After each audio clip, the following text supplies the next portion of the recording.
आज ग्रामरचा अतिशय सोपा टॉपिक आहे, 1 मार्काला येऊ शकतो आपल्याला. दहावीला जरी नाही आला तर 12वीला तर हा येणारच. आणि जर कुठं तरी नाही आला तरी आपल्याला इंग्रजी बोलण्यासाठी या पाठचा खूप उपयोग होतो. म्हणून याचा जो काही अर्थ आहे तो माहीत असणं आपल्याला गरजेचं आहे. नायदर डॅश डॅश नॉट, जेव्हा 2 गोष्टी असतात आणि आपल्याला त्या सांगायच्या असतात, मी मराठीतही पास होऊ शकत नाही आणि इंग्रजीतही पास होऊ शकत नाही असं जेव्हा म्हणायचं असतं तेव्हा आपल्याला नायदर डॅश डॅश नॉरचा उपयोग करावा लागतो. मग आपल्याला वाक्यामध्ये नायदर डॅश डॅश नॉर केव्हा, कुठे आणि कशा पद्धतीने घ्यायचं असतं ते माहीत असणं गरजेचं आहे. त्याच्यासाठी आपल्याला फार 2-3 नियम आहेत. तसे तर 6 नियम आहेत, पण आपल्याला 2-3 नियम जरी आपल्या लक्षात राहिले तरी हा पाठ आपण यशस्वीरित्या सोडवू शकतो. एखादं वर एक्झाम मध्ये तुम्हाला वाक्य येईल आणि खाली ब्रॅकेट मध्ये सूचना येईल, rewrite this sentence using neither dash dash nor. मग एक वाक्य दिलेलं असेल आणि त्या वाक्यामध्ये खाली तुम्हाला सूचना असेल की नायदर नॉरचा उपयोग करून हे वाक्य परत लिहून दाखवा, 1 मार्कासाठी. मग नायदर डॅश डॅश नॉर केव्हा घ्यायचं याचे काही नियम आहेत. याचा पहिला नियम असा आहे किंवा दिलेल्या वाक्यातील नकारार्थी जेवढे शब्द असतील तेवढे शब्द आपल्याला काढून टाकायचे आहेत, नकारार्थी शब्द. मग त्याच्यामध्ये नकारार्थी शब्द कोणता येतात? नो येतं, नेव्हर येतं, नॉट येतं, डिड नॉट येतं, डू नॉट येतं, डज नॉट येतं. असे जे काही शब्द आहेत ते शब्द आपल्याला काढून टाकायचे आहेत.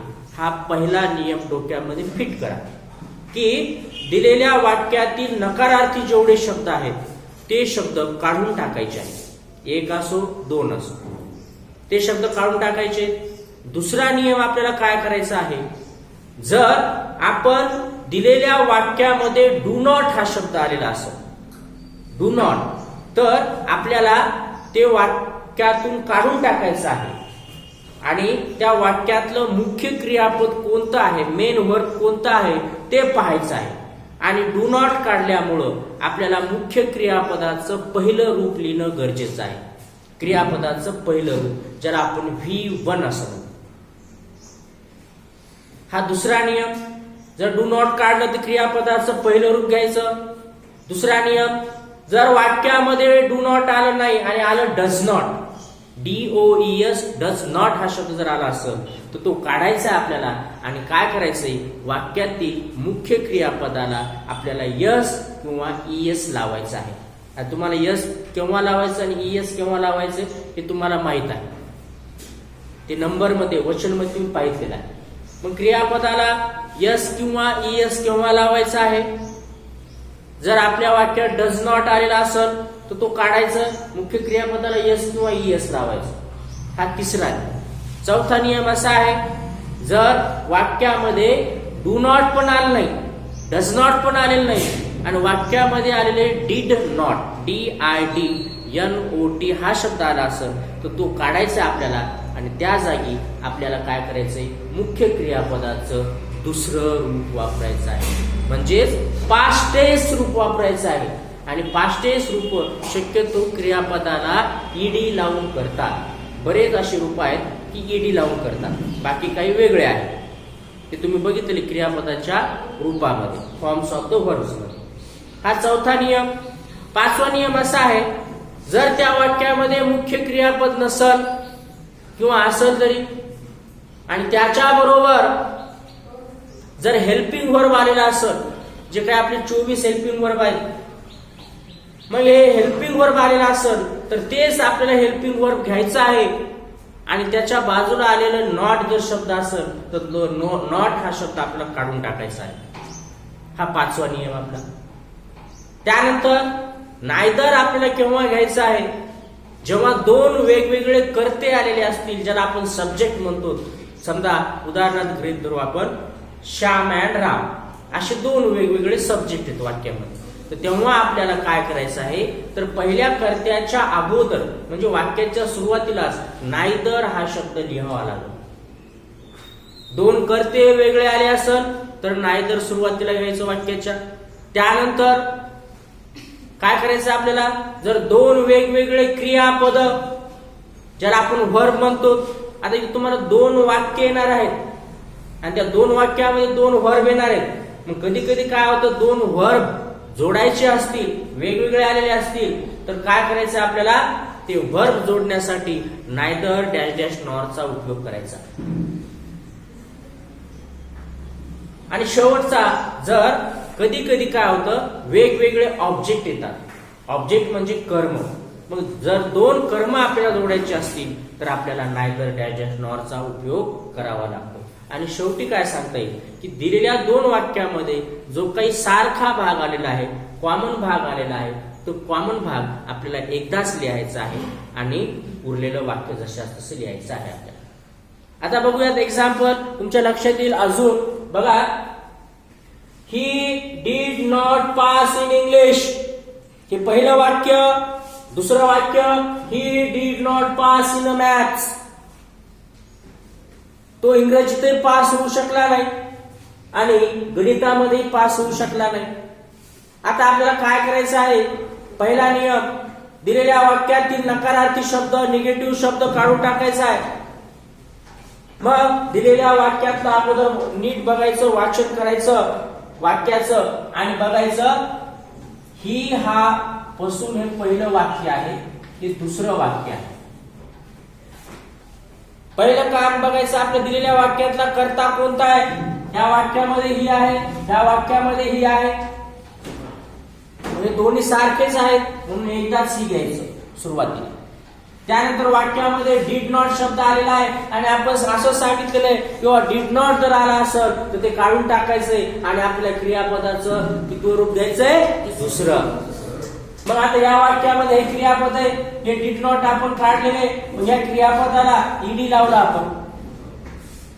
आता राहिला भाग या वाक्यामधला इन इंग्लिश आणि ह्या वाक्यातला कोणता राहिला, इन मॅथ. हा भाग सारखा आलेला आहे म्हणून आपण हा काढून टाकलेला आहे. मग ह्या वाक्यातला फक्त वेगळा शब्द राहिला इंग्लिश आणि ह्या वाक्यातला राहिलेला वेगळा शब्द मॅथ. म्हणून आपण बघा, ही करता एकदाच लिहिला, दोनदा आलेला आहे म्हणून एकदाच लिहिला. त्याच्यानंतर क्रियापदाला ईडी लावलं, त्याच्यानंतर पहिला जो शब्द आलेला आहे इंग्लिश, ऑब्जेक्ट आहे हा वेगळा आहे, तिथं ऑब्जेक्ट वेगळं आहे म्हणून ह्या पहिल्या ऑब्जेक्टच्या पूर्वी नायदर लिहिलं आणि तो शब्द लिहिला इन इंग्लिश. आणि दुसरा जो काही वेगळा शब्द आहे मॅथ, त्याच्या अगोदर आपण नॉर लिहिलं आणि लिहिलं उरलेला शब्द इन मॅथ्स.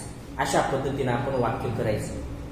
अजून एक वाक्य समजून सांगू, तुमच्या माहिती दिसतो कसं करतो तर आपण वाक्य. He plays neither, sorry he does not play football, हे वाक्य आहे पहिलं. आणि दुसरं वाक्य आहे he does not play cricket. दोन्ही वाक्य वाचायचे, सारखे शब्द आलेले आहेत का बघायचे. अगोदर बघायचं कर्ता सब्जेक्ट कोणता आहे, ही आहे, इथं ही आहे, इथं ही आहे म्हणून एकदाच आपण ही लिहायचा. त्यानंतर या वाक्यामध्ये आले डज नॉट, मग आपण नियम सांगितलेला आहे डज नॉट काढायचं आणि क्रियापदाला यस किंवा ईएस लावायचं. मग या वाक्यामध्ये क्रियापद आहे प्ले, मग डज नॉट काढल्यामुळं क्रियापदाला आपण इथं यस लागतं मग शब्द झाला प्लेज. त्यानंतर या वाक्यातला फक्त आता फुटबॉल हा वेगळा शब्द राहिलेला आहे. प्ले आपण इथं लिहिला यस लावून प्लेज. आता इथं वेगळा हा शब्द राहिला, हा समान भाग आहे, हा काढून टाकलेला आहे, हा लिहिलेला आहे आपण, राहिला फक्त क्रिकेट हा शब्द. म्हणून पहिल्या शब्दाच्या अगोदर नायदर लिहिलं आणि तो शब्द लिहिला फुटबॉल. आणि दुसरा जो राहिलेला शब्द आहे क्रिकेट, त्याच्या अगोदर नॉर लिहिलं आणि लिहिला आपण राहिलेला शब्द क्रिकेट. अशा पद्धतीने आपलं उत्तर होतं he plays neither football nor cricket.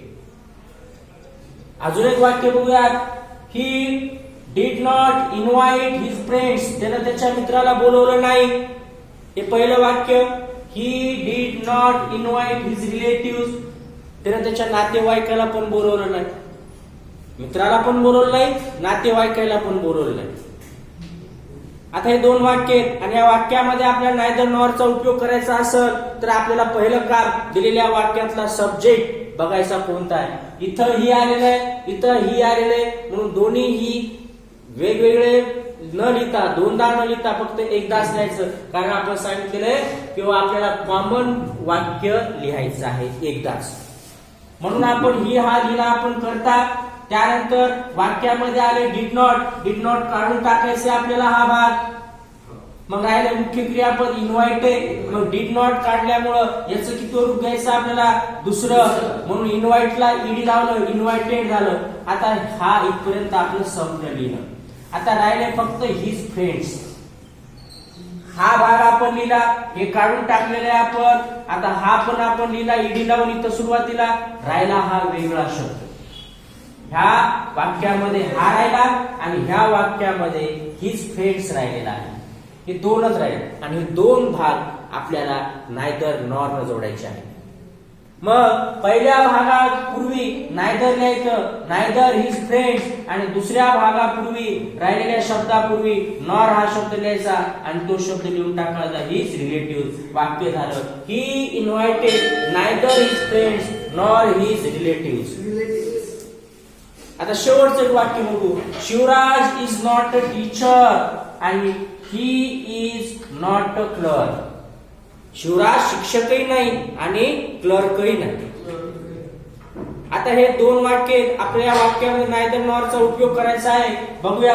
Shivraj लिहिलं, ही म्हणजे शिवराजच आहे म्हणून एकदा लिहिलं. या वाक्यामध्ये इज नॉट आलेला आहे. बघा हेल्पिंग वर्ब आपण आलेला असेल, काय सांगितलेलं आपल्याला, हेल्पिंग वर्ब असेल तर तेच घ्यायचं आणि नॉट काढायचं. आता याच्यामध्ये मुख्य क्रियापद आलेलं नाहीये, फक्त हेल्पिंग वर्ब आहे म्हणून इज जशाच तसं घेतला आपण आणि नॉट हा शब्द काढून टाकायचा आणि पहिल्या वाक्यातला वेगळा शब्द टीचर त्याच्या अगोदर नायदर द्यायचं, नायदर अ टीचर, आणि दुसऱ्या वाक्यातला वेगळा शब्द क्लर्क आहे त्याच्या अगोदर आपण नॉर अ क्लर्क द्यायचं. अशा पद्धतीनं आपण हे नायदर नॉर अतिशय सोप्या पद्धतीनं शिकू शकतो, समजू शकतो किंवा याचे वाक्य सोडवू शकतो.